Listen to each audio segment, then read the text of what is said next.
আসসালামু আলাইকুম। আশা করি সবাই ভালো আছেন। আবার নতুন একটা ভিডিও ধারণ করে আপনাদের কাছে প্রচার করার চেষ্টা করব। এই যে দেখতে পাচ্ছেন একটা গাড়িতে ড্রাইভার কিন্তু একটু টাইপের, মানে পায়ের সমস্যা, ও সঠিকভাবে হাঁটতে পারে না। এই ড্রাইভারটার সাথে আমার অনেক দিনের পরিচয়। ও দেখলেই আমার সাথে কথা বলার চেষ্টা করে, কথা বলে। ইংলিশ একটু একটু জানে, সামান্য, খুব বেশি না। তারপর ওর গাড়িতে উঠলে ও ট্রান্সলেট করে তারপর ট্রান্সলেট করে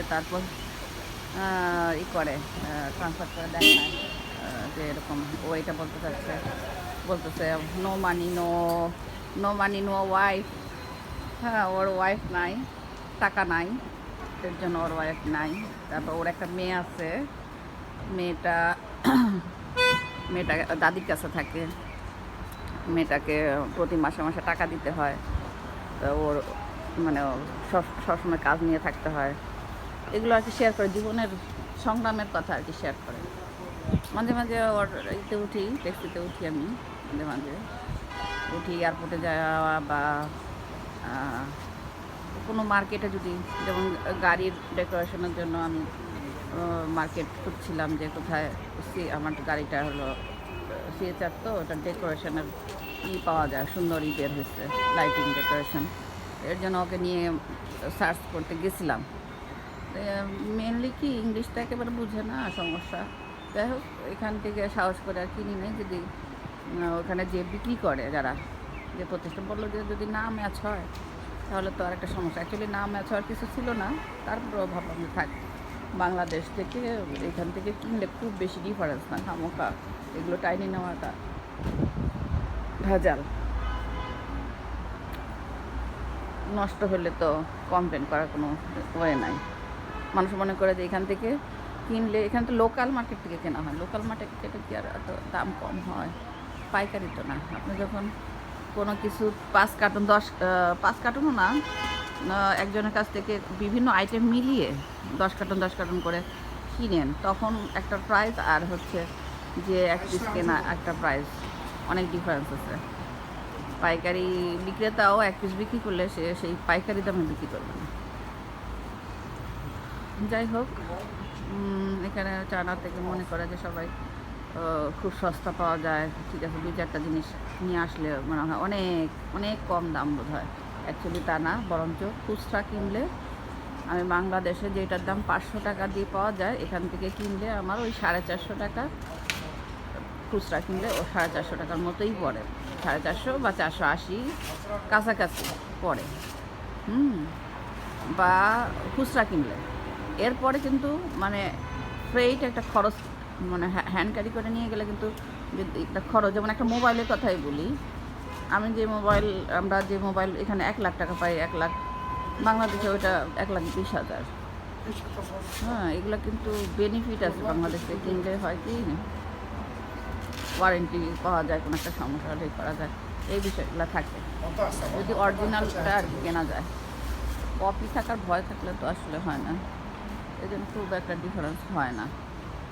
আর সবচেয়ে মেন ব্যাপার হচ্ছে, যে জিনিস বাংলাদেশে না পাওয়া যায় সেই জিনিস এখান থেকে কিনলে ভালো।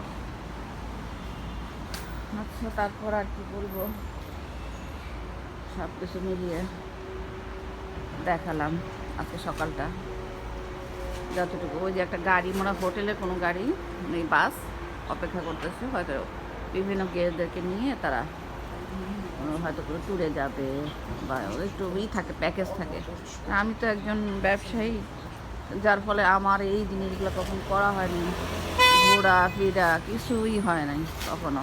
এই কাজের মানে কাজের মাঝে দৌড়াদৌড়ি করে যতটুকু ঘোরা হয়েছে ততটুকু, এর বাইরে আমার কিছুই হয় নাই।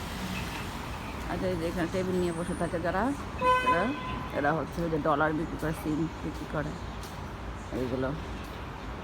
আর সকাল 9টা বাজে এখানে, এখন কাজে চলে যাব। ঠান্ডা, আজকে অনেক ঠান্ডা, সম্ভবত এখন 8, 9, 8, মোবাইলে তো দেখলাম 9।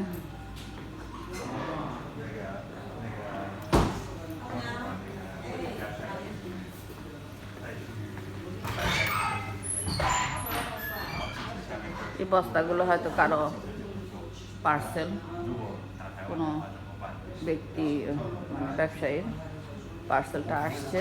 এখন এগুলো বোধহয় ওরা কীভাবে কী করে আমি ঠিক বলতে পারলাম না। দেখলাম দূর থেকে ওনার পার্সেলগুলো হোটেলে আসছে, ওরা কীভাবে কী নিয়ে যাবে হয়তো,